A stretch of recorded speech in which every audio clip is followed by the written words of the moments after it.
When life throws you a curveball, how are you going to handle adversity? Welcome to the Fearless Mindset Podcast, where you're about to go on a journey as I interview security, business, and entertainment leaders on what it takes to stay fearless. I'm your host, Mark Ledlow, and enjoy today's episode. Now, you're in the education training side of it. What are you hearing and seeing for 2024? What is the precursors of growth? What are you hearing from corporate directors of security out there? Where are the changes happening in executive protection? A lot of it's going to be, implementing artificial intelligence, the Internet of Things, a little bit more elements on the cyber side of things. So like this year, we're implementing a new day in our classes. I think it's 2 days. And it's going to be focusing in on, technology, artificial intelligence. And during corporate security, Filippo is going to be teaching like 4 days on how to hone in your skill sets, using artificial intelligence for risk assessments. Because, we have all of these tools that are now available at our fingertips. Right. Why not use them to make the best use of your time? And when we're looking at analytics, a computer can do analytics way better than a person can. So, right. It's making sure to, and I think that's really, where, we're going. And does everybody still want to, they don't really want everybody to be running and gunning anymore. This is, No, industry is changing. I think protective intelligence is going to probably overpass having analysts embedded in different organizations. You might have one or two EP agents, but it's not going to be like it used to be, because people, they just don't want to spend the money. They think it's a waste of money. And then one person explained it to me. I'll have to keep it confidential, who shared it with me, but he said they're looking at the line items on the budget, and executive protection, corporate security was below janitorial services on the spreadsheet. Yeah. It's where it's at, folks. So sorry, but let's be truthful about it. Corporations don't want to spend money on security unless they have to. Yeah. Nobody wants to spend money on security unless they have to. And that is one of the biggest unfortunate, things, is that until something happens to your organization, to your family, to a loved one, to anything, or a major world event, you do not think about, nor do you want to spend money on security. Nobody does. It's one of those things of like, oh, well, I don't need it. We're just fine. And, the Internet of Things, you probably are fine. I was just listening to this one podcast about, this cyber stalker, and, how, I was just thinking to myself, my gosh, the cyber threats out there and all the information that is readily available about any one of your corporate employees. This guy was able to get this gal's every single employee's information, emails and phone numbers, and contact every single one of her coworkers. Wow. And, so it's and do you think like she ever thought of, well, for my company, I need to lock down all of this information and not make it so public, readily available? No, you don't think about those things, and nor do you want to spend the money on those things. But it is something everybody should start looking at, along with physical. Hey, what are the things that really just pee you off in the EP industry? What are the things that just you wish would change? That would be, what are your pet peeves of the EP industry that just pisses you off? I'm just curious. The patriarchy. Interesting. Why so? This field is so male dominated. And as a woman coming into it, probably if I didn't have the last name that I do have, I would have a much harder time earning the respect of male colleagues. And even then, I'm going to say, men that are older than me, don't necessarily respect me, or women my age or younger, fly by night, or it's just, and then the way that the gossip circles. Oh my goodness. I swear to God, the men in this industry, they gossip worse than any sort of like, woman's sewing circle. Terrific. Go, feel free to share. So, those are two things that just really, kind of grind my gears. There are a lot of really great men that I have a lot of really great relationships with. But then, I have others that, flat out be like, well, she wouldn't have this position if it wasn't for her last name. Well, nobody, I earned it. Trust me, I earned this. So. Congratulations. Yeah, it's unfortunate. Like it could be the most drama industry I've ever seen. I mean, I've been in a lot of industries, but yeah, there's tends to be a lot of drama. But I think maybe it might be because of the alpha personalities that are out there. They like to control their environments, and therefore that's why you probably see, the chattiness of it all, because everyone wants to control their environment because the alpha personality that just pushes it beyond the norm. And I've heard stories about how Europe looks at the U.S. Have you heard those stories too? No. Yeah, it's like they think, man, you guys are a little different over there. That's about all I'll say. But yeah, I would say so. It's so hard. Back to your point, for a woman to rise up in this industry and be respected, because, like you said, like when I got in this business back in right after 9/11, whatever that was, 2002, I moved down to LA.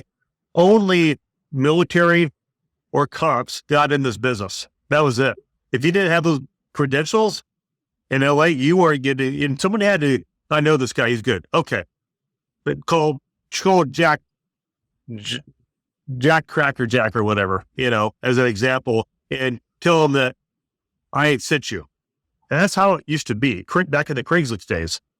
We didn't have Facebook. We didn't have the Facebook private groups. Oh, yeah. I know this guy. Private. No, this guy. It's like, okay, there's 25 options right there. Back in the day, you had to be the elite of the elite, which was either military or law enforcement. That's how it was. And times have changed. What, 20 years now? Totally changed. Times have definitely changed, but unfortunately, the number of women actually working in this industry hasn't. I mean, I can probably, guess to say that women are still sitting around 3 to 5% of active working agents within the security industry. And 3 to 5%, you think? I think so. Yeah, I would definitely say so. Oh, I mean, think about it. When you're at the conference, how many of those women are actively working as agents and protectors versus administrative side? I mean, hey, we all know that. Good point. That I'm administrative, but I would still, we're dying to see more women actively working in an agent protector role. We just need them. Women bring such a different viewpoint to protection, to security. So, it's would love to see more women working, and not just in the admin side. Because let's take the last conference for example. We had Jackie Davis, who presented about women in the security industry and and her push for actively seeing more women in the industry and how she desperately needs more women in the industry, and Denny Grow, and talking with her, and both of them are very active working in the industry. But besides that, there was only a handful of women that were there as protectors, and all the rest of them were there working the booth. Yeah, you're right. Yep. Nailed it. I mean, even I know probably the busiest lady that I know in the industry. She's never home. She lives out of Camarillo, I think it is, or Calabasas.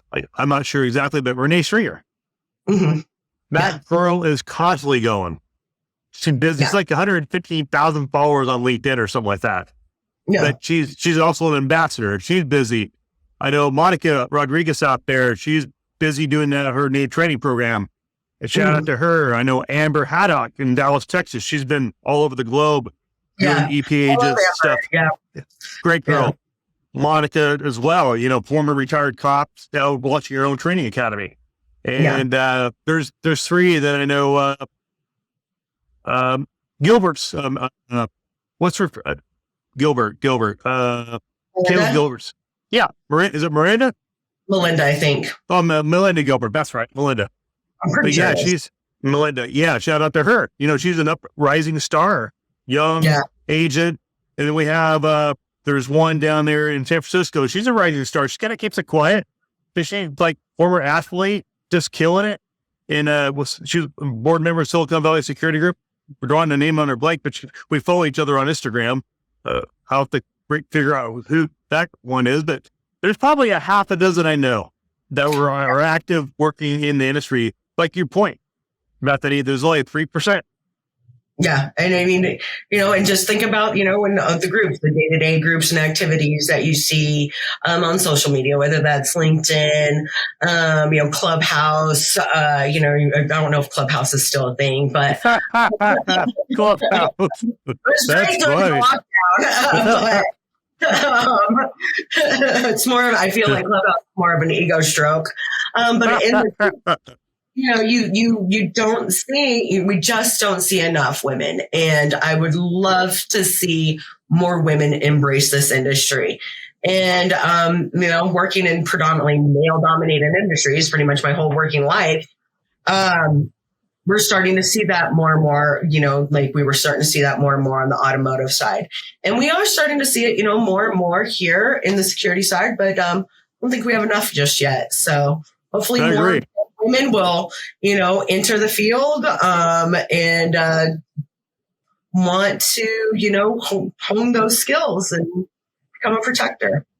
Okay, I found her on Instagram. Shout out to Jackie Perez. Way to go, girl.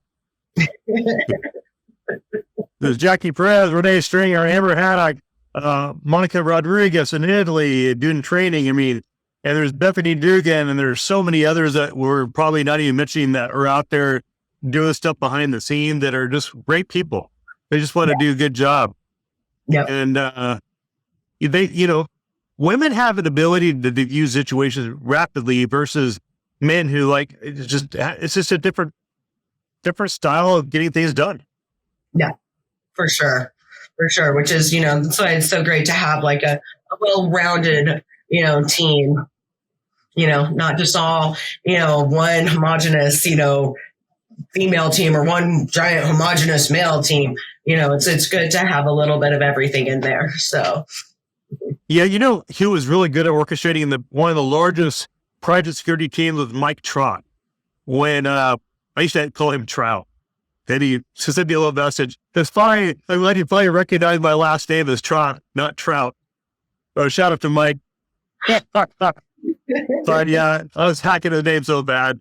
But Mike Trot and I was with Red 5, Chris Coleman, back 5 years ago in the Beverly Hills Detail, a client from the Middle East. They had the largest executive protection team of females I've ever been on. Then they worked their butts off and just kept it going. And, Chris Coleman and Mike Trout, they just kept that thing going. It was crazy. 3 months in Beverly Hills, all worked together. But I got to know Mike really well there. Chris Coleman at Red 5 really well there. But I get to see the women, they can hold their own too. And so shout out to you ladies in the industry. If you don't feel like you're recognized, we'll recognize you now, and much respect to all of you trying to make this industry better. Yes, for sure. Yeah, I need to get do a questionnaire with Bethany here on a little plug on her website and where to find her handles and social media stuff. She's in business mode right now. She's like, what the heck is he talking about?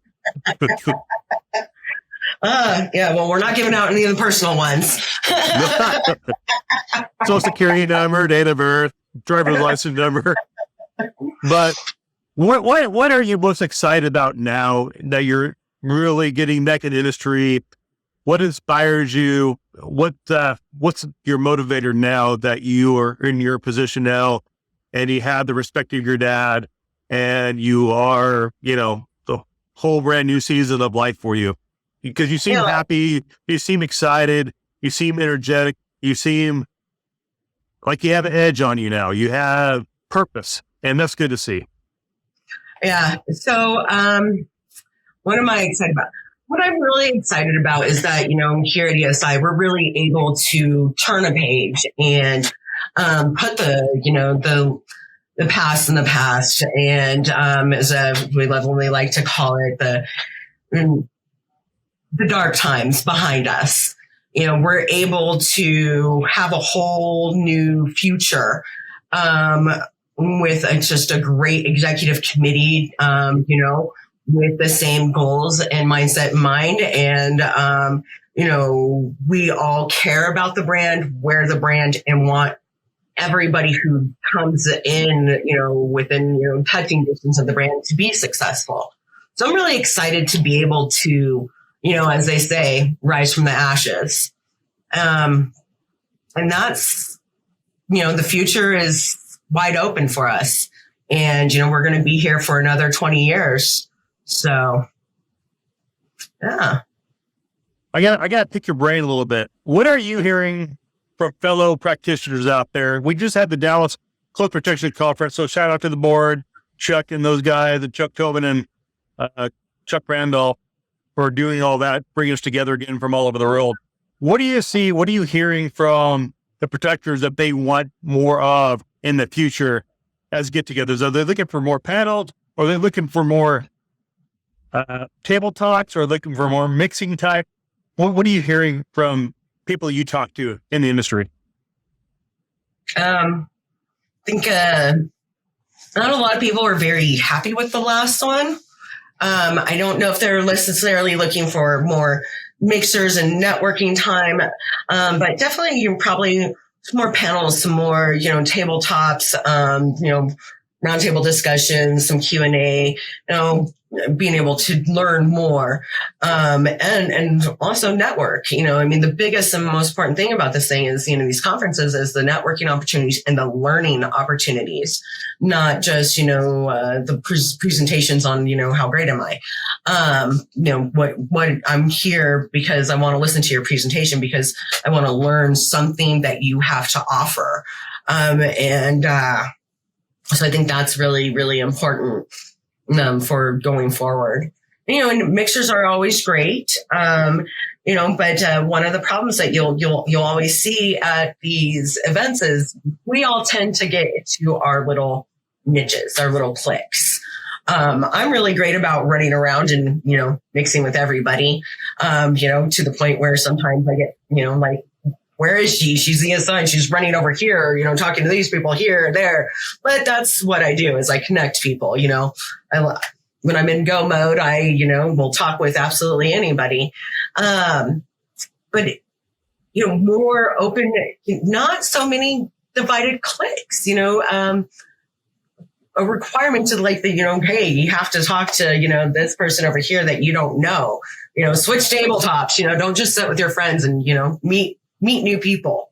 Well, here's a concept. Maybe have a session of your force to talk to somebody you don't know for a half hour, part of the exercise. Do you know these guys from Canada, or do you know these guys from Europe? Go talk to them. It's been your job. Everybody get involved and have a conversation with people you really don't know. Because you're right. We naturally gather to people we know because it's comfortable for us. So I get that. Yeah. And but I mean, you only have 2 days of conference, and you got to get everybody together. You got to get people organized, and then everything. My friends, yeah.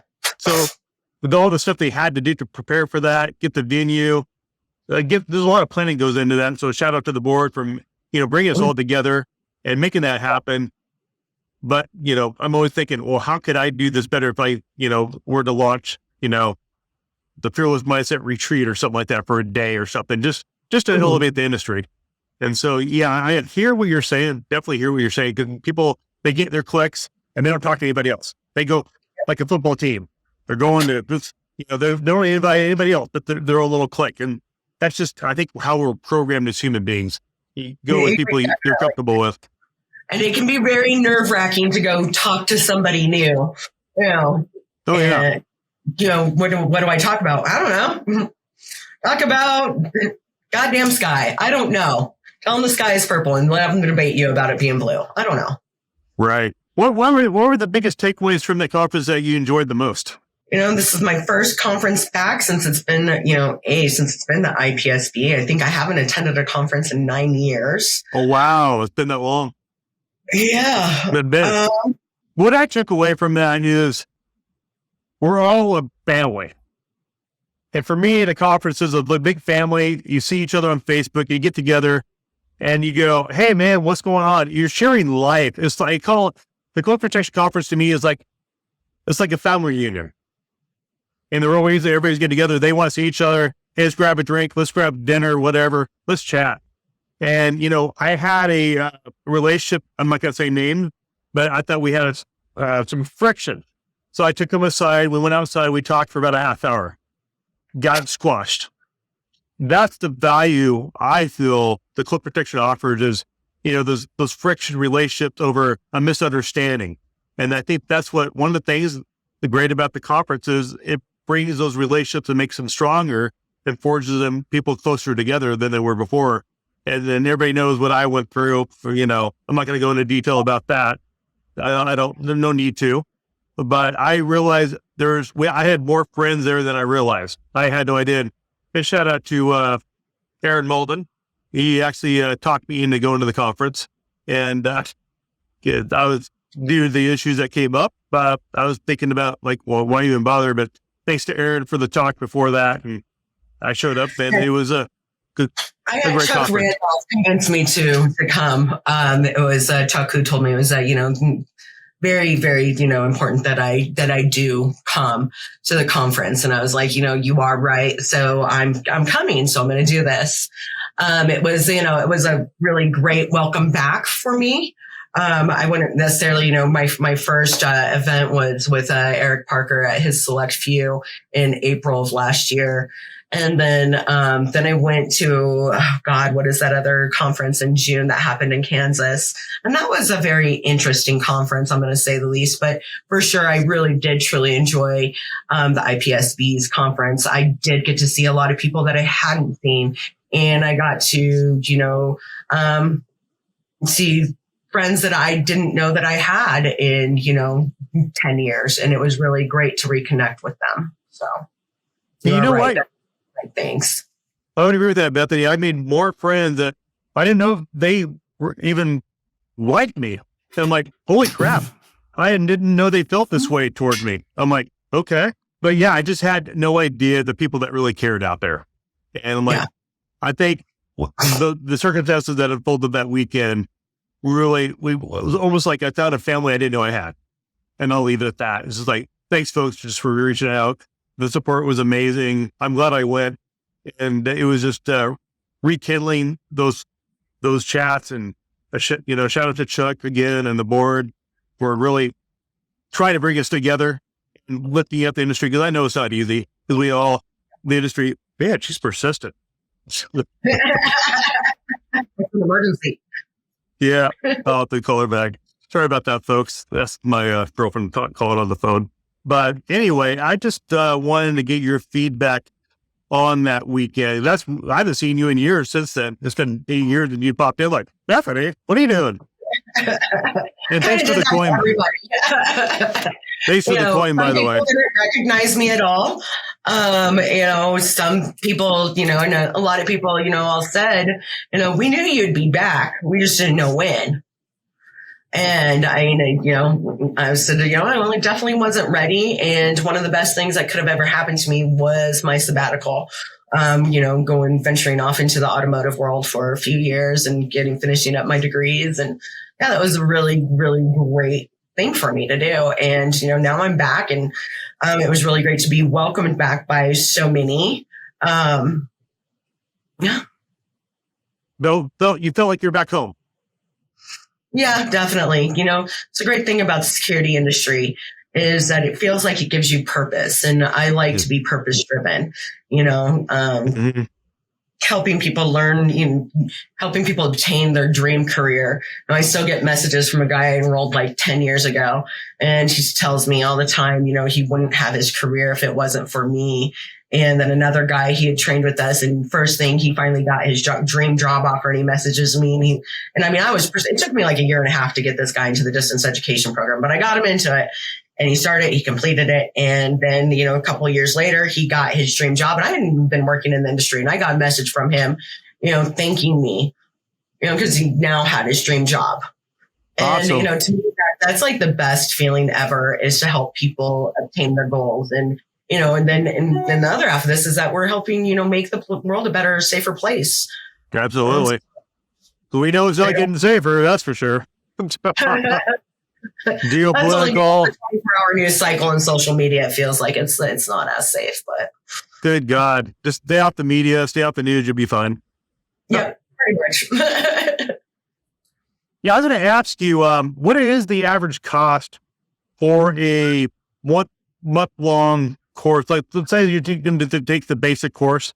What does that cost look like for the GI Bill or military guide? Well, in general, so for everybody, it doesn't matter whether you're civilian or veteran, the tuition for the 28-day executive protection residency is $8,900.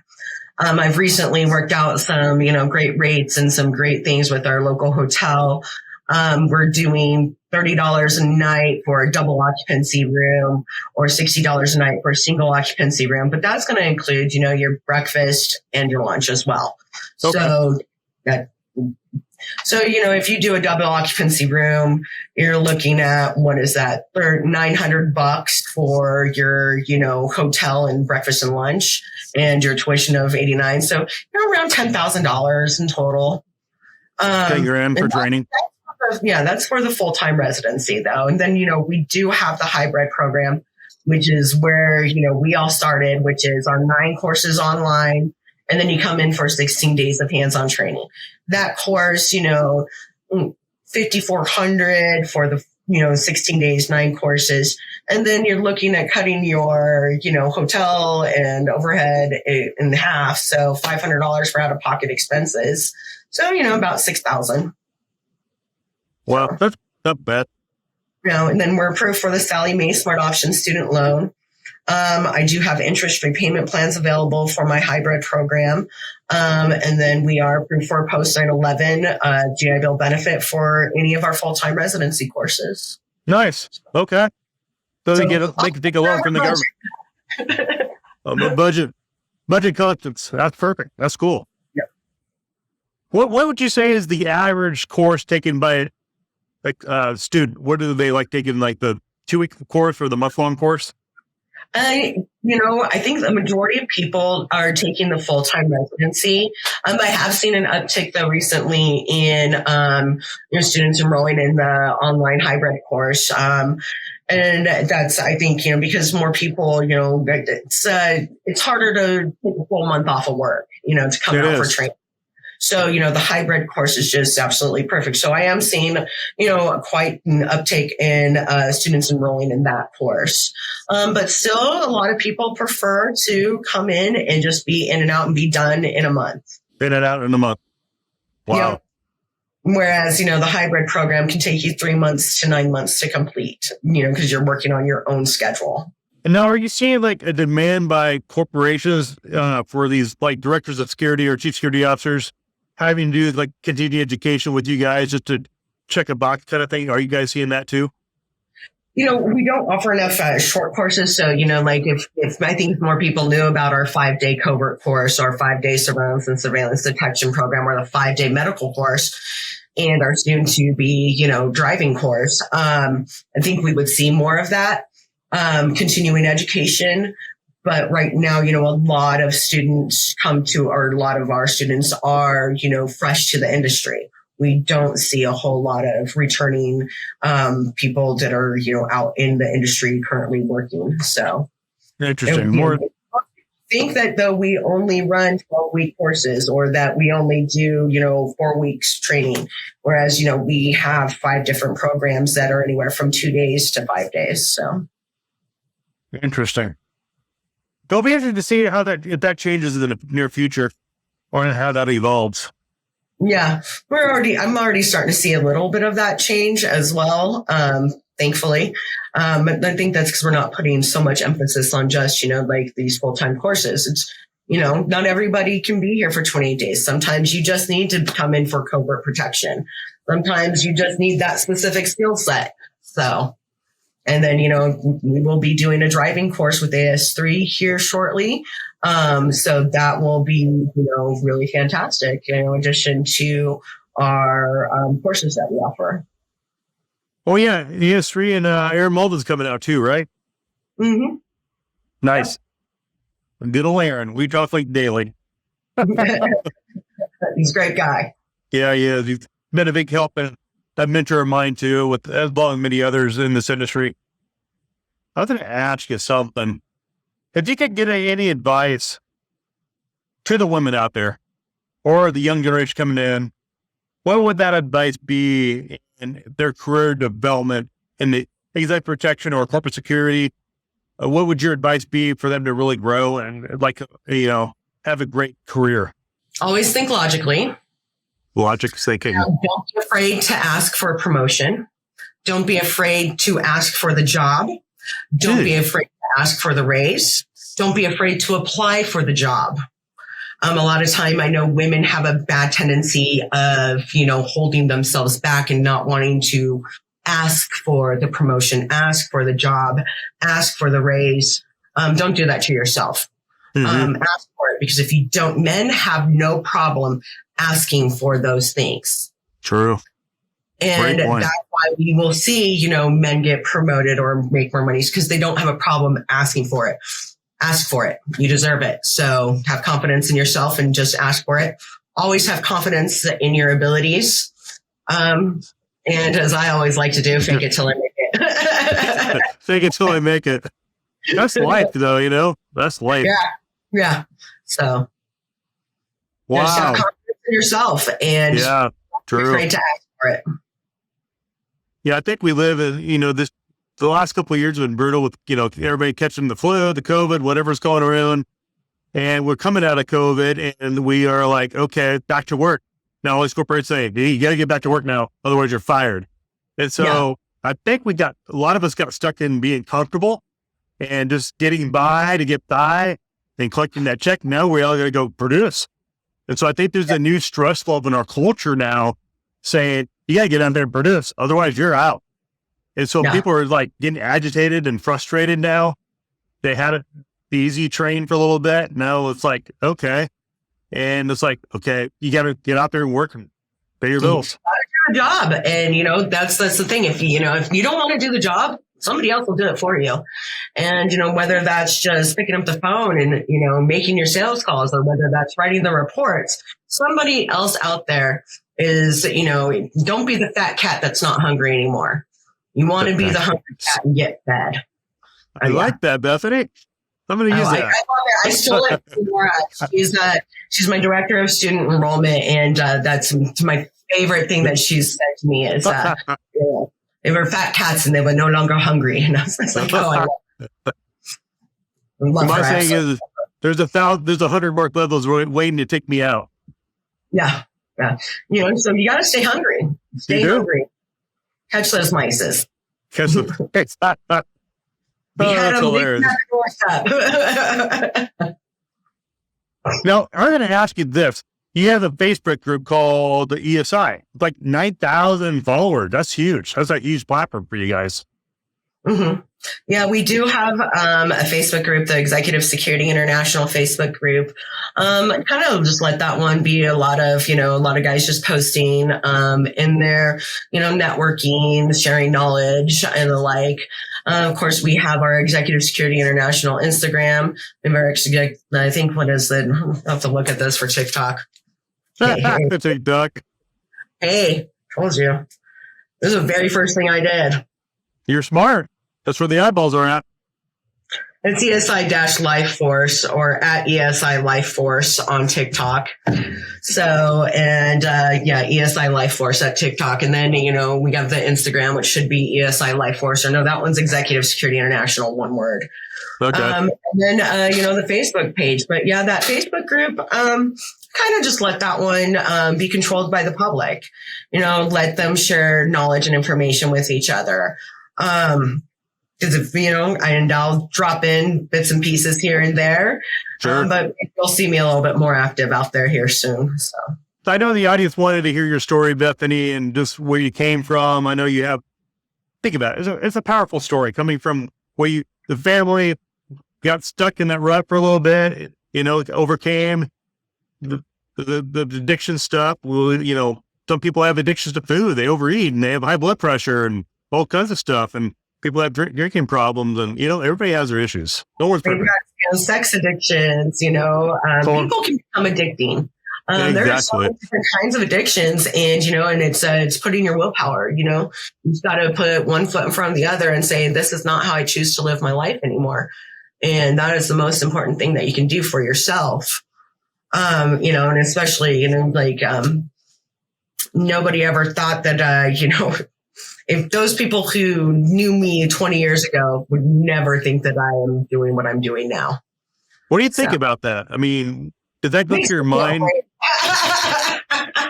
Like, I'm actually doing this? You gotta be kidding me. No, I've always liked to think highly of myself, but it's I know I honestly never thought I would either, but it feels good to be heading up the family company and helping to take this company into the next 20 years. Are you going to eventually be the president and chairman and take it over from your dad eventually? Is that kind of the course of action?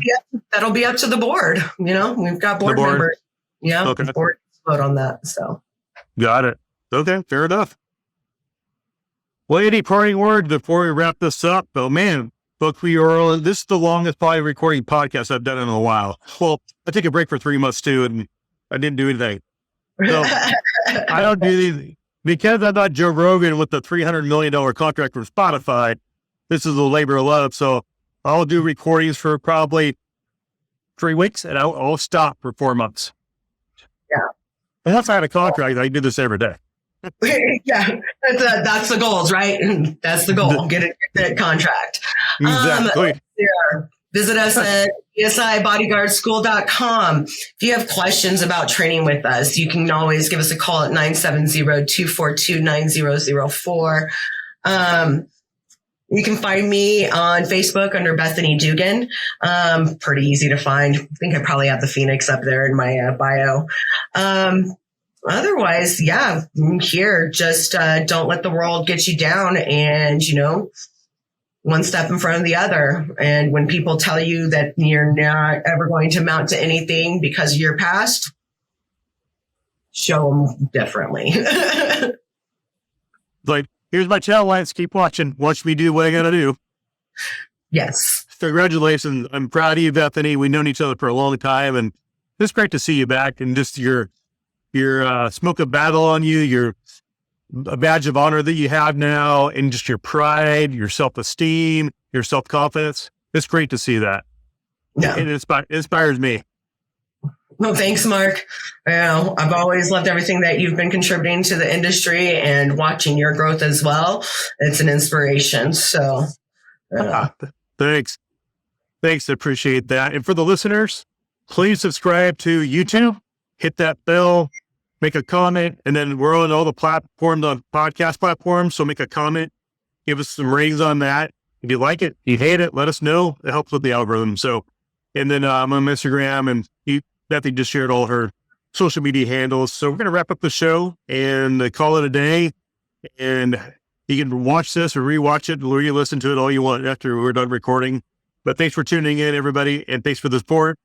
And we'll give a shout out to everybody mentioned in this podcast when we post this. So have a great weekend, and stay safe. Watch your six. Semper Fi.